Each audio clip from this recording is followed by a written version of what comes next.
everyone, welcome to my channel. So today's subject is my personal experience with the ketogenic diet for 1 week. And I also happen to be vegan, and I have been vegan for over 6 years now, and I had also been, prior to that, fully vegetarian, so I did not eat any meat at all. I didn't drink milk, and that was for approximately 20, almost 25 years now. So I live a plant-based lifestyle, and I do that not only for health reasons but also cruelty-free reasons, and so that situation wouldn't change.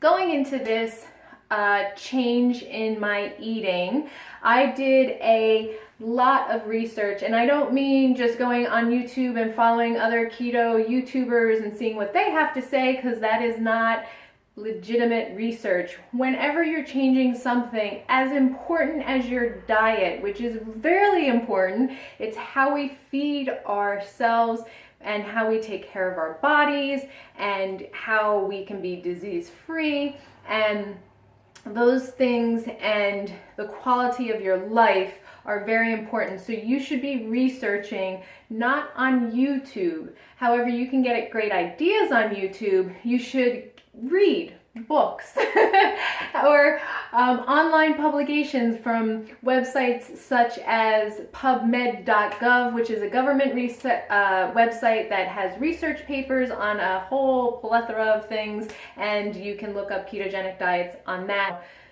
Did my homework, so to speak. So my experience going into this was I knew that there was going to be an adaptation phase, which I'm still in. I've only been on the ketogenic diet for 1 week. And if you don't already know, a ketogenic diet is low carbs, low carbs. And when I say low carbs, I am talking 30 grams of carbs or lower for your first few weeks while you're adapting. Higher fat intake and a moderate protein intake. Those exact percentages for your macros depends on you. Depends on your level of fitness, your gender, your age, your height, your lean body mass. Those all come into factor when you're figuring out your macros and how many grams. However, when you're first starting out, it should be approximately 30 grams or less of carbohydrates. So I knew that there was going to be a transition phase, transition of my body using glycogen stores for energy and now using fat stores for energy, and your body adapting to that. So you could go through various symptoms, all of the symptoms, some of the symptoms, and those include muscle fatigue, lower mental clarity, dehydration. Some people have referred to the keto flu, which is flu-like symptoms. Those are some of the things that you go through as you transition, and almost kind of like a detox period. So day one of my experience, I didn't really feel anything yet, because obviously my body is not adapting yet because it's the first day, and I kept myself busy with figuring out a meal plan, a menu, and being totally prepared so that I could be successful on this diet. And that's what I did for my first day. On my second day, I had a nice surprise, and one that actually worked out beneficially for me. As a female, I got my period on the second day of my ketogenic diet. And normally when I have my period, I lower my gym and my physical activity while my hormones are balancing and changing during that time of month. And at the end of my period, I also get a headache on the last day, and that's my hormones changing again. And so, you know what? I could have stopped the ketogenic diet because I was having my period and I might already have other symptoms to deal with. However, you know what? I figured this is perfect. If I have to deal with that situation and really lowering my physical activity anyway, I might as well do it when I am keto adapting. So that's what I did, and I kind of embraced it. So Day 2, I had that luxury and I was starting to feel fatigued, and my mental clarity was lowering. I was still able to do my work in the morning. I normally get up, I drink water, I meditate, and I get a lot of my work done in the morning. I blog and I Facebook and I network market, and those things I was able to do, but I just didn't have the oomph that I normally do. So that being said, that's what was going on the second day. So now we're into Wednesday. I am feeling really tired, and like I'm awake, but I feel like I could sleep for days, that I just like ran a marathon, but don't have that luxury of like actually running a marathon. And I had muscle fatigue. I was not at the gym for the last 2 or 3 days, which is very rare for me because I took off going to the gym in order to adapt. And yeah, I was just like sore and my mental clarity was gone. I just couldn't think clearly. I was not able to do my work in the morning. I just did, things that did not require a lot of mental abilities, such as, laundry and housework and stuff like that, and helping my son. I homeschool my son, so I was helping with that stuff. Anyway, Thursday and Friday roll around and I have a massive headache. It ends up being the last day of my period, which I told you before. I get a headache, and so now I have a nice nasty headache for 2 full days. And one of the things that I believe led into getting a headache was not only adapting, but being dehydrated.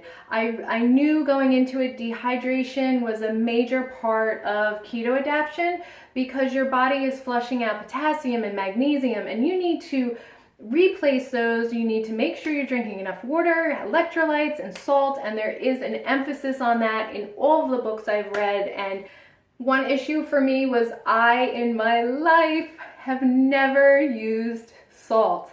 I don't use salt ever. So as a matter of fact, I don't even have salt in my house.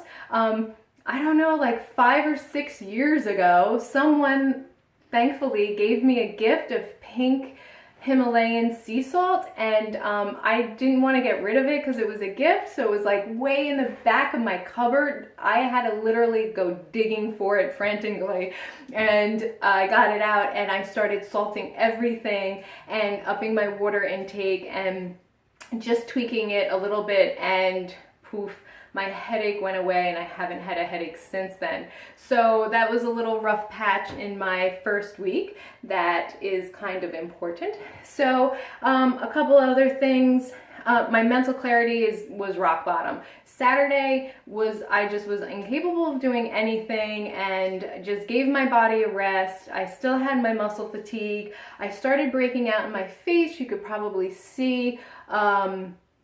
I just don't have a clear complexion. I never break out in, kind of pimples. I might get a little bit from sweat, but not like breakout. And I've had a major breakout, and I've had dry eyes. So those are some of the things that were coming into play on Friday and Saturday.